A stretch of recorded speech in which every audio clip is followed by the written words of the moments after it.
Hello and welcome to Pickleball Therapy, the podcast dedicated to your pickleball improvement. It's the podcast with you in mind. My name is Tony Roy. I'm your podcast host week to week. Hope to bring you information about the mental part of this beautiful sport that we call pickleball to help you better play, better feel, and just have a deeper, more fulfilling relationship with this awesome sport of pickleball.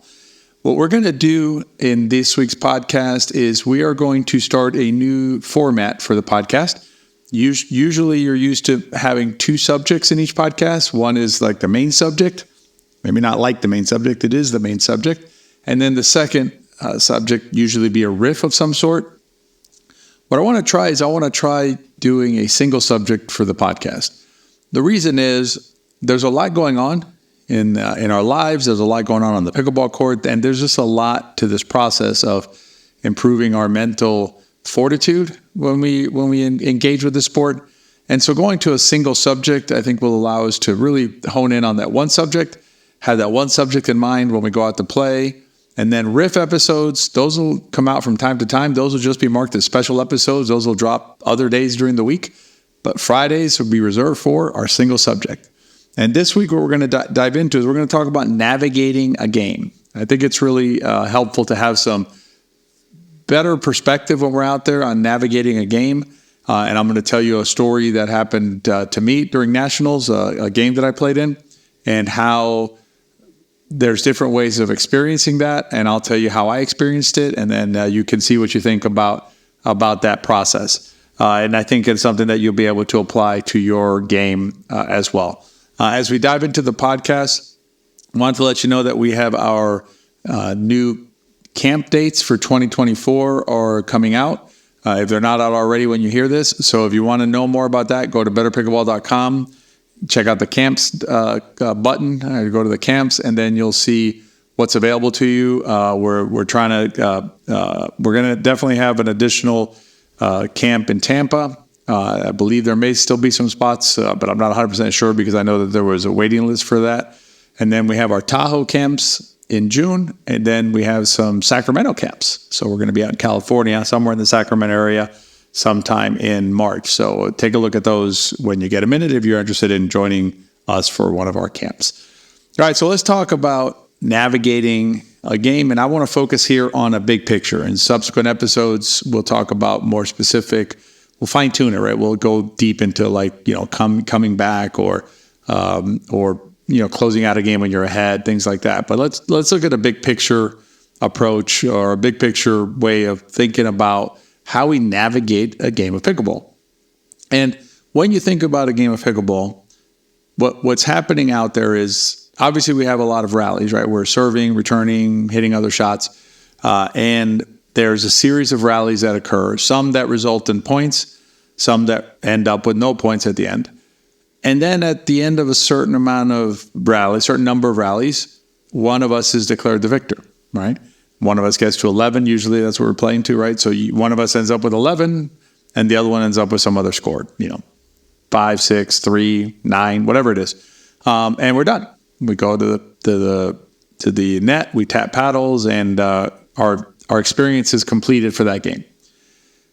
I think that when you start thinking about pickleball that way, it gives you a better sense of framing out what's going on when you're playing a game. Because what happens is we get swept up in the score. Let's say that we're down 8-1 or we're up 8-1. That tends to have an effect on how we feel during that phase of the game. And potentially also how we're playing at that stage, right? In that point of that stage of the game, when really it shouldn't. I've often mused about playing the game in a way where we would simply go out to the court, we would start the game, we would play, no score called other than the server changing back and forth. And then at some point there'd be like a light in the middle of the court that would turn on, like a red light or something, indicating game is over. And we would walk up together, we tap paddles, we'd look at a display, and it would say, Team A 11, Team B 7, or whatever. And that way, it'd be much more enjoyable because that's really what we're doing. It's just a series of independent rallies that wrap and conclude. That, again, some have scores, some don't, depending on who won, right? The serve team or the return team. And then at the end, we just, have a number. One of us got to 11, one didn't. And that way of playing would be, we'd play better. And frankly, we'd just feel better during the process, not worried so much about, it being 8-8 or 9-2, whatever the score is. And so let me relate to you a story that I think will help flesh this out a little more. And it had to do with a game we played at Nationals. It's on the back draw, so it's a game to 15.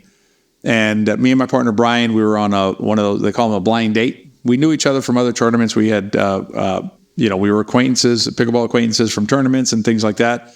Always said hi to each other, but we had never played as partners in anything, a tournament or not. Our respective regular partners for the tournament were injured, so we were unable to play, so we joined up. That's why they call it a blind date. So we were in our fourth match of the day. We had 1-2. At that stage, we had 1-2 and lost 1, so we were in the back draw. So it's 1 game to 15. And we're playing a very good team. I just call them the Todds because it's Todd Robertson and Todd Curtis, both very good players. Just to give you a sense, we were seeded number 18 in the tournament. They were seeded number 10 in the tournament. So solid team. And we raced off to a crazy start. So we were up 8-1. And at the game to 15, you switch sides. So we switched sides at 8-1. And we were able to extend the lead to 11-1. The Todds weren't going anywhere. So they started to, not started, they've been fighting the whole time, but they sorted themselves out and clawed back. But the score at its zenith, if you will, for us was we were up 13-4. So we had a score of 13-4, a 9-point lead and a game to 15. So only 2 points left to complete the game. I've gone back and looked at the video, and I'm going to post a video in probably the next few weeks here on the YouTube channel. But I've looked at the video from the stage of the game where we were up big, right, 13-4, to the end. And I don't want to spoil it yet, so I'm gonna hold back on what happened. But what we played some rallies that were solidly in our favor, meaning we had the upper hand. We had finishing shots, so we thought, and the Todds just were able to dig themselves out of those holes. And what ends up happening is we don't score another point, so we're at 13. They score a few points, we're at 13. They score a few more points, we're at 13. We just were never able to break out of 13, so we end up losing the game 15-13. Now, obviously, no one wants to lose. I don't want to lose. You go out there, you battle, you do your best. But it's just part of the game, right? It's part of the process of playing pickleball and part of the experience. And what I would suggest is that it's not the score, right? So Brian and I losing 15-13 to Todd and Todd, or the Todds, is not a big deal. In other words, that's okay. I mean, we didn't win that one 15-13. That's a solid score. What makes it, and probably by now you're thinking to yourself, oh my God, you were up 11-1, you're up 13-4, and that's perfectly natural. But what makes it feel weird is the order in which the scores were accumulated, if you want to think about it that way. Because we knew that at one point in the game, we were up 13-4. And next thing you know, we had, the next 9 points scored were all scored by Todd, right? Todds. They were 9-0 the next points. And what's interesting is I like to relate a story that a friend who I used to play tennis with, a gentleman named Chip, and I were playing one time. This is tennis days for me, pre-pickleball, but the lesson carried over. And we were having a beer after playing some singles, and we walked off the court in that set, and I had the set had finished 7-5 in favor of Chip. And again, not a big deal because Chip was a very good tennis player. And so losing 7-5 in a set to Chip, not a big deal. But I had been up 5-1 in that set. And so in conversation with Chip, I said, I was kind of down on myself, right? I was like, I was up 5-1. That was just as tough to whatever. And Chip looked at me, and it was a great thing he said to me. He said, Tony, why are you able to have a 5-1 run in the set, but I'm not allowed to do the same thing? Made me think, right? What, am I special or something? Am I the only one who can do that? And to be fair, I have come back from, I've won games where I've been down 10-1 before, and not myself, but me and my partner, right? We've won games where we're down 10-1. I've won the tennis when I've been down. In one match, I was down 4-1 or something like that in the first set, and I ended up winning 6-4, 6-0 because I changed strategy. So I've been on both sides of it, the positive side and the negative side of the coin, if you will, in terms of my pickleball and tennis background. But going back to the Todd's game, we were up big. Brian and I were up big. We were up 11-1. But do we have like a monopoly on that, on scoring, on making big runs?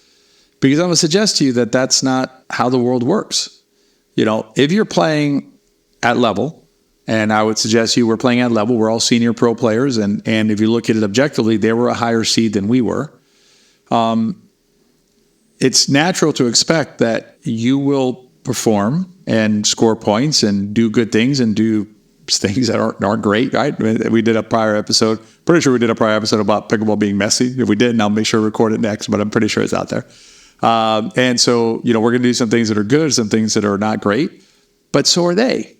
And so when you're playing, when you're navigating a game, understand that the order of the points being scored isn't that important. In other words, you being up, 9-3 or 9-2 and then them making a comeback isn't a thing. Obviously at some point we end the game, right? That's where that light idea comes up, the one where the red light just goes on. But it's not about I scored 9 first and they scored only 2. And then at the end of the day, they ended up scoring the next 9 and I could score 0. So like a 9-2 run in my favor, and then they go on a 9-0 run. That's just part of the game. And the score is going to have some runs, again, that will be your favor, and there's going to be some runs in the favor of your opponents. And at the end of the day, once that bell gets rung or the light goes off and one of you got to 11, or in the case of the game that I recounted to you, 15, that's it. That's the end of the game and you're done. And getting caught up on the order of the score during a game can be potentially distracting and sometimes even have a negative carryover, because you may feel like you failed or like you did something wrong because the order of the score makes you feel that way, not the final result of the game and not how you perform. Because when I looked back at the video, did Brian and I play perfectly when we were up 13-4? No, of course not. We did not. But did we play poorly? I don't think we played that poorly. What I do think happened was that the Todds played much better, and they played flawless pickleball. Again, if you go back to a score of 13-4, what does that tell you? It tells you the Todds did not gift us a single point from that phase of the game to the end, right?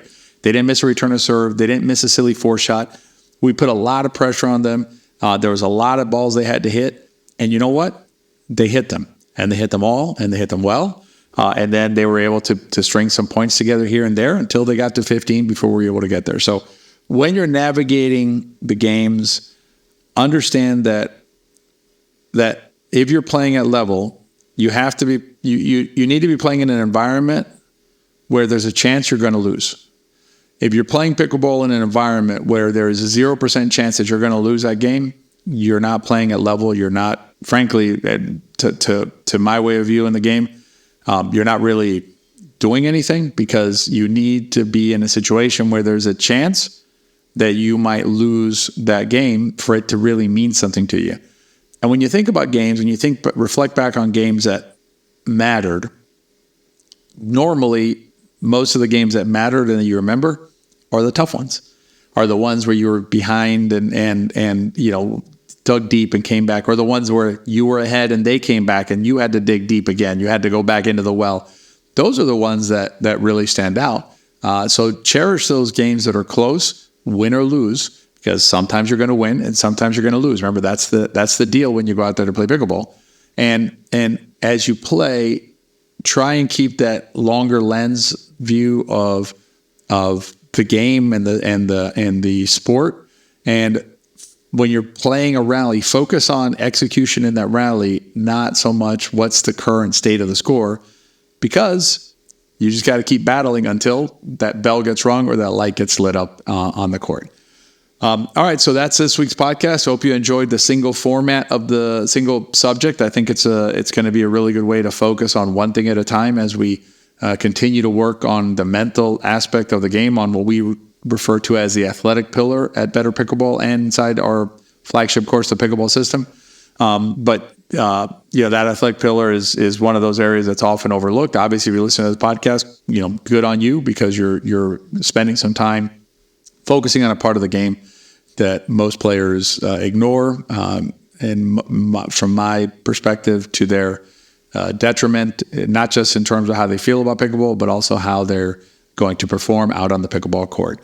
As always, if you enjoyed the podcast, please consider rating and reviewing it. It really helps us reach other players like you. And share it with your friends, because remember, if you enjoyed the podcast, they probably will too. I hope you have a great week, and I'll see you next time.